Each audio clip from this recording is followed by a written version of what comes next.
بسم الله الرحمن الرحيم واصدع بما تؤمر وأعرض عن المشركين إنا كفيناك المستهزئين الذين يجعلون مع الله إلها آخر فسوف يعلمون ولقد نعلم أنك يضيق صدرك بما يقولون. محترم سامعین کرام، اسے پچھلے خطبہ جمعہ میں سیرت النبی صلی اللہ علیہ وسلم کی مناسبت سے یا اس موضوع پر 5ویں قسطیں پیش کی جا چکی ہیں۔ آج کی خطبہ جمعہ میں اسی موضوع کی مناسبت سے 6ٹھی قسطیں پیش کی جائیں گی۔ اللہ سے دعا کہ اللہ تبارک و تعالی سننے سنانے سے زیادہ ہمیں اور آپ کو امن کثیر کی توفیق رفیق رحمائے، آمین یا رب العالمین۔ جیسا کہ بات یہاں تک آئی تھی کہ محمد رسول اللہ صلی اللہ علیہ وسلم کی دعوت و تبلیغ صحابہ کرام کا دین کی نشر و اشاعت اعلانیہ طور پہ جب ہجوم میں آنے لگا، کفار مشرکین اور اہل مکہ کے سامنے یہ بات جو واضح من الشمس ہو گئی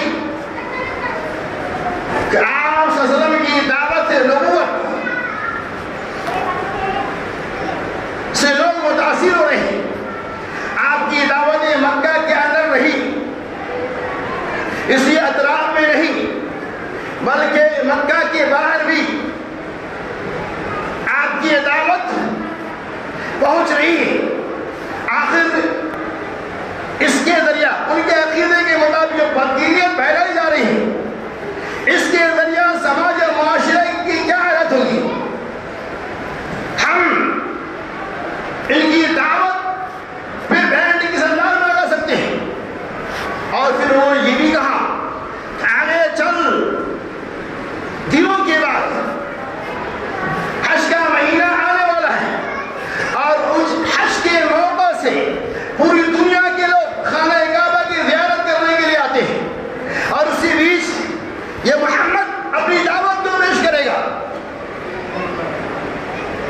اور باہر سے آئے ہوئے لوگ ان کی دعوتوں سے متاثر ہو گئے، اور یہ محمد اپنی ساحری انداز ساحری کے ذریعہ لوگوں کو اپنے طرف متاثر کر لیا۔ تو دوسرے شہر دوسرے ملکوں سے دنیا کے تمام ممالک سے لوگ آ رہے ہیں، ان کی دعوت سے اگر متاثر ہوں گے تو وہ اپنے ملکوں کے اندر جا کر اپنے علاقوں میں جا کر اسی دین کی نشر و اشاعت کریں گے کہ میں نے ایسا ویسا سنا۔ لہذا اس کے اوپر پابندی کرنے کے لیے، اس کے اوپر روک لگانے کے لیے ایک ضابطہ، ایک سسٹم، ایک قانون چاہیے، چونکہ انہیں خدشہ تھا۔ اور ہر زمانے میں، اس زمانے کے اندر بھی آج بھی یہ بات موجود ہے، دین حقہ جب سامنے آ جاتی ہے اور خفیہ طور پہ اندرونی طور پہ لوگ یہ سمجھ لیتے ہیں کہ دین حقہ ہے، اگر اس کے اوپر بینڈ نہیں لگایا گیا، روکا نہیں گیا، یہ دین غالب آ جائے گا۔ لہذا کسی نہ کسی آج بھی یہ چیزیں ہیں، اس زمانے کے اندر بھی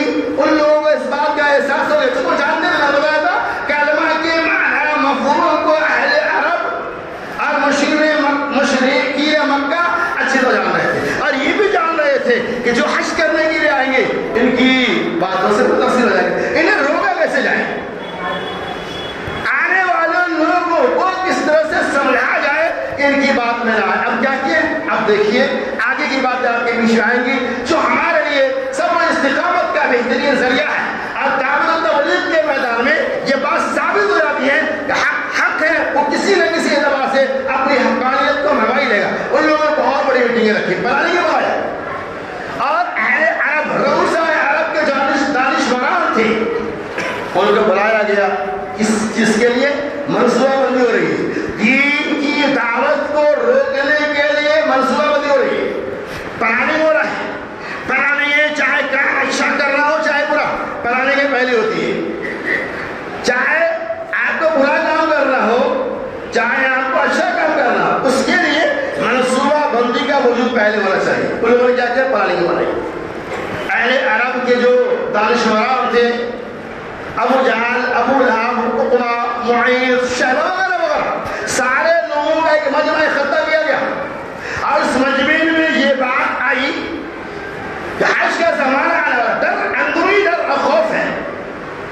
کہ محمد کی شیریں کا نام سے تو متاثر ہو گئے. ڈر کی بنیاد پر تو سارے لوگوں نے اکٹھا کیا. حج کا موقع آنے والا ہے, لاکھوں لوگ آئیں گے, اگر وہ ان کی دعوت میں آ گئے پھر ہمارا کیا ہوگا.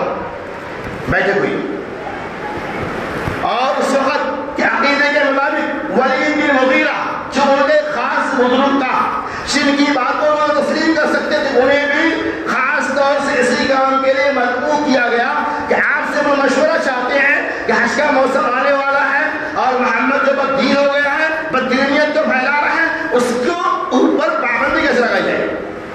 سارے لوگ آتے ہیں. ولید بن مغیرہ بھی وہاں موجود تھے. کہا پہلے تو اپنے اپنی رائے پیش کرو, پہلے اپنی باتیں رکھو اور تم لوگوں کی رائے کیا اس سلسلے میں, تم کیا کہنا چاہتے ہو, پھر میں فیصلہ لوں گا. تو کسی نے کیا کہا, ہم یہ کہیں گے کہ محمد صلی اللہ علیہ وسلم کاہن ہے. ولید بن مغیرہ نے کہا میں نے کائنوں کی صفات کو دیکھا ہے, محمد کے اندر کائن جیسی کوئی صفات نہیں ہے. پائکار کرتے جگہ پہ. دوسرے نے کہا میں یہ کہوں گا کہ پاگل ہے, یعنی پاگل پن کا اعلان کر دوں گا اور لوگ کہیں گے تو پاگل ہے, پاگل کی بات تو نہیں مان رہا ہے.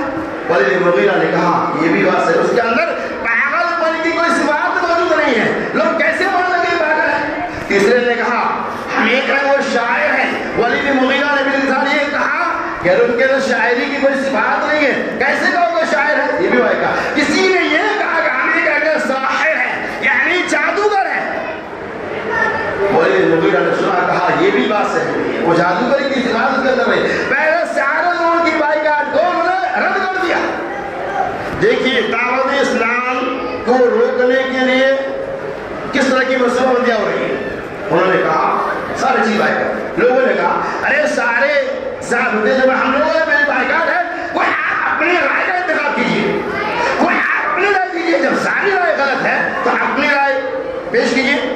تو بہت بسیار اور خوش کے بعد تیاس و جستجو کے بعد انہوں نے ایک رائے کو قائم کیا کہ یہ کہا جائے کہ محمد نامی جو انسان ہے وہ ساحر ہے, جادوگر ہے. جادوگری کے ذریعہ میاں بیوی کے درمیان جدائی کر دیتے ہیں, ماں باپ بیٹا بیٹی کے درمیان نفرت پیدا کر دیتے ہیں, ماں باپ کے درمیان انتشار پیدا کر دیتے ہیں, بھائی بھائی کے درمیان ٹکراؤ پیدا کر دیتے ہیں. اس طرح کی بات ہم پھیلائیں اور کہیں جادوگری کی بنیاد پر, اور جس کو چاہے جادوگری کے ذریعہ اپنے طرف مائل کر لے. تمام لوگوں نے اس چیز کے اکٹھا قبول کر لیا اور یہی رائے ابو جہل نے کہا ٹھیک ہے, یہی رائے ہم لوگ تسلیم کرتے ہیں. اللہ تبارک و تعالیٰ نے قرآن کا ذریعہ ان تمام رائے کو بائیکاٹ کر دیا. اللہ رب العالمین نے کہا کہ نہ تو ہمارے لیے جو شاعر ہے, نہ ساحر ہے, نہ دیوانہ ہے, نہ مجنون ہے, نہ کائن وغیرہ کوئی سوال کے اندر نہیں. پہلے رائے پاس ہوگی, حج کا موسم آیا, اب ابو جہل ابو لہب وغیرہ وغیرہ پورے علاقے میں پھیل گئے, الرٹ کر دیا علاقے کے اندر, پورے مکہ کا محاصرہ کر دیے کہ باہر سے جو لوگ آئیں گے ان کے بھی یہ بات رکھو ہمارے بیچ ایک محمد نامی انسان پیدا ہو گیا ہے جن کے اندر دیوانگی ہے, جو بددین ہو. کیا کہا, بددین ہو گیا, بددینیت جو پیدا ہے, ان کی باتوں میں تم مت آنا. مختلف لوگوں کو اس کام کے لیے تعین کر دیے, اور جو مکہ میں لوگ آتے رہے, محمد صلی اللہ علیہ وسلم اپنی دعوت پیش کرتے رہے. الحمدللہ چاہے آپ اسلامی دعوت کے خلاف کتنے مشن چلاؤ, اللہ تبارک و تعالیٰ کی مدد آتی ہے. آخرکار ایسا ہوا, حج کا زمانہ بھی ختم ہو گیا اور کئی لوگ پاکستانیوں کے تذکرہ حدیث کے اندر ایک گھاٹی کے کنارے گئے. چند لوگ پہلے مرحلے میں, پھر دوسرے لوگ دوسرے مرحلے کے اندر اسلام سے مشرف اسلام ہوتے ہیں, اسلام قبول کر لیتے ہیں, اپنے شہر میں جانے کے بعد اس اسلام کی دعوت ارشاد کرتے ہیں جس اسلام کو نبی علیہ السلام نے اس حج کے موقع سے لوگوں کو بھی پھیلایا. ان کی قلم مہم بھی چالو ہے اور صحابہ کرام محمد رسول اللہ صلی اللہ علیہ وسلم اپنی دعوت کا بھی اعلان کر رہا ہے. معاملہ یہاں تک چلتا رہا. یہ اللہ رب العالمین کا ایک بہت بڑا خاص کرم ہے. لیکن ان لوگوں نے دیکھا کہ ہمارے اس اتحاد ماضی سے, ہماری اس نفرت پھیلانے سے کچھ فرق نہیں پڑنے والا ہے. بڑا آدمی والے ان کو اس کی خبریں ملتی تھی. اس کے بعد لوگوں نے کیا معلوم ہے, ایک دم سے مجھے اپنے آپ کو تنگ کر لیا. ابو طالب کی خدمت میں بار بار جا رہے ہیں. ابو طالب نے کہا کہ نہیں, محمد جو کام کر رہے ہیں ہم ان کی حمایت آخری دم تک کریں گے. بہت ساری